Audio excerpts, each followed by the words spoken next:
پڑھ رہے ہیں یزید بن ولید بن عبد الملک، اس کو بھی پڑھ لیتے ہیں، ٹھیک ہے۔ اب یہ دوسرا ہے جو ان کا چچا زاد بھائی تھا جس پر مظالم ڈھائے گئے تھے، چونکہ ولید بن یزید تو بھی قتل ہوا، لہذا اس کے بعد یزید بن ولید بن عبد الملک وہ بن گیا، ٹھیک ہے۔ ابو خالد یزید بن ولید بن عبد الملک بن مروان بن حکم یزید ثالث اور یزید الناقص بھی کہتے ہیں۔ ہاں یہ بڑا امپورٹنٹ سوال ہے کہ یزید بن ولید کس کو یزید الناقص کہا جاتا ہے؟ یزید الناقص کس کو کہتے ہیں؟ یزید بن ولید بن عبد الملک کو کہا جاتا ہے۔ کس کو کہا جاتا ہے یزید الناقص؟ یزید بن ولید بن عبد الملک بن مروان، اس کو کہا جاتا ہے۔ اور یزید بن ولید کو یزید الناقص کیوں کہا جاتا ہے؟ ناقص کا معنی ہے کم کرنا، چونکہ اس نے بھی سرکاری فوجوں کی تنخواہوں میں کمی کی تھی، اس وجہ سے الناقص کے لقب سے یہ مشہور ہوا۔ آواز آ رہی ہے میری؟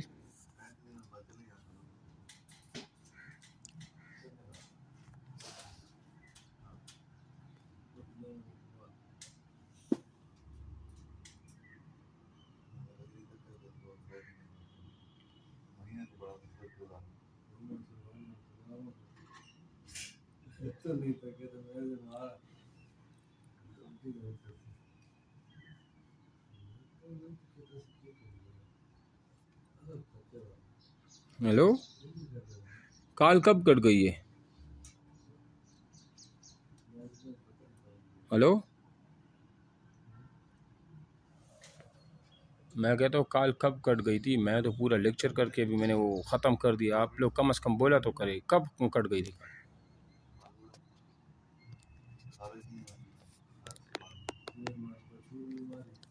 نہیں میں نے تو وہ ختم کر دیا، وہ یزید ولید بن یزید والے، تو آپ کال کہاں سے کٹ گئی تھی؟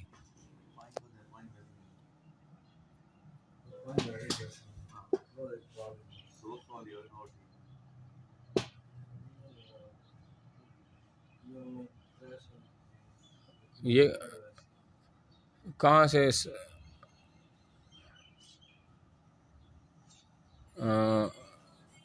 اچھا میں تو ادھر، اچھا صفحہ بتا دیں مجھے کہاں تک تاکہ میں دوبارہ ادھر سے پڑھوں۔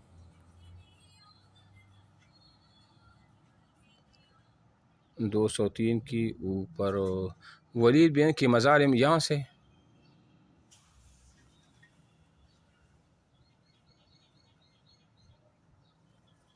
اچھا سب نے مخفی تو پہ یہ ہے نا، اچھا یہ اتنا تو آپ کو معلوم ہو گیا نا۔ اچھا میں بتاتا ہوں بس خلاصہ بھی یہاں تک نیچے تک بتا دیتا ہوں۔ دیکھو میں نے ادھر جو اس کا خلاصہ ہے نا کہ یہ جو ولید بن یزید بن عبد الملک تھا نا، ولید بن یزید بن عبد الملک، یہ انتہائی جو ہے نا فحاش قسم کا، زانی، شرابی اور اس طرح لونڈے نچوانے والا اس ٹائپ کا بندہ تھا۔ اس نے پہلے کیا کر دیا، یہ جو ولید بن یزید بن عبد الملک ہے، یعنی یزید بن عبد الملک کا جو بیٹا تھا ولید، اس نے ہشام بن عبد الملک کا ایک بیٹا تھا سلیمان، اور اسی طرح ولید بن عبد الملک کا بیٹا یزید بن عبد الملک، اور اس طرح اس کے بھائی کو بھی خاصی زد و کوب کر دیا، ان کو کوڑی لگوائی وغیرہ وغیرہ، یہ سارا کچھ۔ پھر کیا ہوا کہ ان کے جو چچا زاد بھائی تھے نا، یعنی ولید بن یزید بن ولید، یعنی یزید بن ولید کا جو چچا زاد بھائی تھا ولید بن یزید، اس کو کیا کر دیا، ان کی تشہیر کرا دی، اور سارے ملک میں جاسوس پھیلا دیے کہ یہ شرعی احکامات کی پیروی بھی نہیں کرتا، شراب نوشی کرتا ہے وغیرہ وغیرہ۔ تو کیا ہوا کہ وہاں سے بھی لوگ جو ہے نا وہ ان کس کے خلاف ہو گئے، ولید بن یزید کے خلاف ہو گئے، اور لوگوں نے یزید بن ولید کا ساتھ دے دیا، ٹھیک ہے۔ پھر آخر میں 126 ہجری کو یزید بن ولید نے خروج کا ارادہ کیا اور اپنے جال جو ہے نا وہ پھیلا دیے تھے، لیکن یہ بھاگ نہ سکا، اور ان کو خبر تک بھی نہیں ہوئی، کس کو، ولید بن یزید کو، کہ میرے خلاف اتنی بڑی کارروائی ہونے والی ہے، عمل میں لائی جا رہی ہے۔ چنانچہ پھر انہوں نے کیا کر دیا، فوج کو حرکت دے دی، کس نے، یزید بن ولید نے، اور آخر کار وہ جب اس کو موقع نہ ملا بھاگنے کا تو وہ قصر عمارہ یعنی جو دارالخلافہ ہے وغیرہ وہاں تک آ گیا، اور انہوں نے کہا کہ آج میں بھی جو ہے نا قرآن پڑھ کر مارا جاؤں گا یا شہید ہوں گا، اس طرح انہوں نے خود کہا تھا، ٹھیک ہے۔ تو چنانچہ انہوں نے قرآن کھول دیا، اور وہاں پر یزید بن ولید کی افواج وہاں اندر محل میں گھس گئی، اور ان پر جو ہے نا تلواروں کی وار کر دیے، جس کی وجہ سے یہ وہاں پر قتل ہوا۔ اور اس کے بعد لوگوں نے کس کے ہاتھ پر بیعت کر لیا، یزید بن ولید بن عبد الملک کے ہاتھ پر کیا کر لیا، یہ بیعت کر لیا۔ لیکن یہاں سے یہ بات قابل ذکر ہے کہ یہاں سے بنو امیہ کے اندر بنو امیہ کے اندر جو ہے نا وہ کیا شروع ہو گئی تھی، دشمنی ایک دوسرے کے ساتھ، یعنی چچا زاد بھائیوں کے آپس میں ایک دوسرے سے دشمنی شروع ہو گئی تھی۔ اب جو دوسرا ٹاپک میں نے شروع کر دیا نا، تو اس کا بھی میں جو سرسری وہ جو جہاں تک میں نے پڑھا وہ بتا دوں کہ 126 ہجری کو پھر یزید بن ولید جو ہے نا یہ برسر اقتدار آیا، ان کی بیعت کی گئی، اور اسی یزید کو کیا کہا جاتا ہے، یزید الناقص بھی کہا جاتا ہے۔ کس کو؟ یعنی یزید بن ولید بن عبد الملک کو یزید الناقص بھی کہا جاتا ہے۔ یزید الناقص اس کو اس لیے کہتے ہیں کہ انہوں نے سرکاری افواج کی تنخواہوں کو کم کر دیا تھا، جس کی وجہ سے لوگوں نے اس کو الناقص یعنی یزید الناقص کا لقب جو تھا نا وہ دے دیا تھا۔ ٹھیک ہے، تو اب آپ آ جائیں نا یزید بن عبد الملک کی طرف آ جائیں۔ یعنی ان لوگوں کی وظائف یعنی فوجی کی تنخواہ کو کم کر دیا تھا۔ ولید بن یزید نے خلیفہ ہو کر فی کس 10 درہم کا اضافہ وظائف میں کر دیا تھا۔ یزید نے خلیفہ ہو کر اس اضافہ کو موقوف کر کے وہی تنخواہ مقرر رکھی جو ہشام بن عبد الملک کے زمانے میں مقرر تھی۔ یزید نے خلیفہ ہو کر لوگوں کو جمع کیا اور کہا کہ ولید بدعقیدہ بدعمال تھا، اس لیے وہ مارا گیا ہے۔ میں جب تک حدود اسلامیہ کو مضبوط اور عدل و انصاف سے شہروں کو آباد نہ کر لوں گا، اس وقت تک بلا ضرورت کسی کو کوئی جاگیر نہ دی جائے گی۔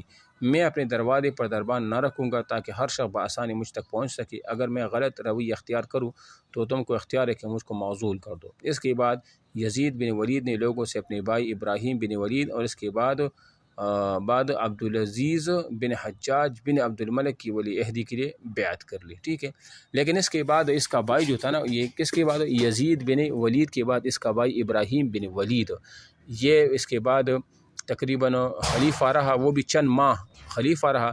کے بعد میں مروان بن ثانیہ جس کو محمد بن مروان بھی کہتے، انہوں نے اس سے اقتدار لی تھی۔ ٹھیک ہے، 6 مہینے تک انہوں نے حکومت کی تھی۔ اچھا جی، اب اچھا جی، اہل حمص کو جب معلوم ہوا، ایک منٹ،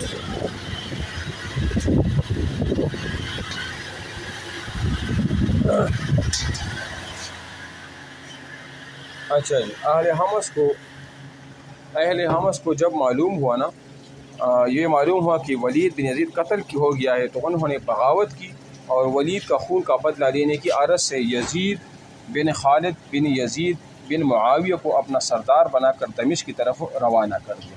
ٹھیک ہے، اب یہ کون تھا؟ یہ یزید بن خالد بن یزید، یہ خالد جو تھا یہ یزید بن معاویہ ان کا کیا تھا، ان کا بیٹا تھا، اور پھر اسی خالد کا ایک بیٹا جو تھا یزید تھا، ان کو انہوں نے کیا کر دیا، ولی عہد اپنا لیڈر بنا لیا، تاکہ کس کے خلاف وہ یزید بن ولید کے خلاف وہ کارروائی وہ کی جا سکی۔ ٹھیک ہے نا۔ اچھا جی، پھر یزید تو ایسا ہوا کہ ان کو بنا کر دمشق کی طرف روانہ ہوئی۔ یزید بن ولید نے